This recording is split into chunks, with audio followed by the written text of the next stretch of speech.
যে ফটকটি দেখতে পাচ্ছেন এটি মাটির নিচে যাওয়ার প্রধান ফটক। আমি রয়েছি মাটির নিচে এক রাস্তায়, দেখতে পাচ্ছেন এলোমেলো অগোছানো অপরিষ্কার একটি রাস্তা। মানুষ সেখানে আসতেও ভয় পায়, পানি জমে রয়েছে, ভুতুড়ে পরিবেশ। আসসালামু আলাইকুম, আমি রয়েছি গাবতলী রাস্তার এই রাস্তার নিচেই রয়েছে আরেকটি রাস্তা মাটির নিচে। অনেকেই এখন এখানে যায় না, ভয় পায়। কিছু মানুষ যাচ্ছে, মহিলারা বা মেয়েরা তো যায়ই না, কারণ এখানে নীরব একটি পরিবেশ। চারিদিকে পোস্টার লাগানো, মাথা আর মাথা, তারপরে মাকড়সার জাল। আপনাদের আজকে এই মাটির নিচে যে রাস্তা গাবতলী আন্ডারপাস আপনাদের দেখাচ্ছি।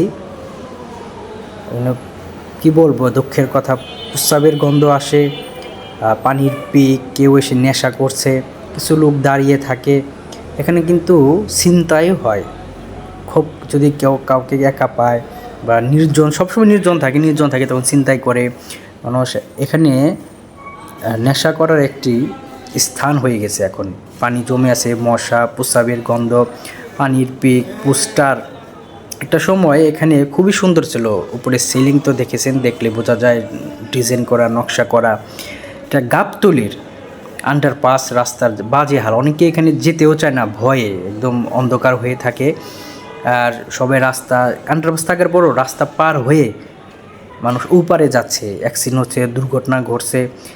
এখানে পরিবেশটা সুন্দর, চাকচিক্য, সেফটি ব্যবস্থা থাকবে, এখানে লাইটিং থাকবে, ভালো একটা ব্যবস্থা থাকবে, মানুষ জানি এখানে যাওয়ার আগ্রহ থাকে। কিন্তু এখানে অমেল্য অবস্থা দেখে মানুষের আগ্রহ কম, মানুষের চিন্তায় হয় এবং টাকা, মোবাইল লুটপাট করে নিয়ে যায় যদি সুযোগ পায়। আপনার গাবতলী আন্ডারপাস দেখালাম, আমি ওপার থেকে এই পারে এলাম। অনেকে বিজনেস করছে, ব্যবসা করছে। গাবতলী বাস স্ট্যান্ড মেলাল, দূরপাল্লার বাসগুলো দাঁড়িয়ে আছে। আপনাদের ছোটো করে আন্ডারপাস দেখালাম গাবতলী।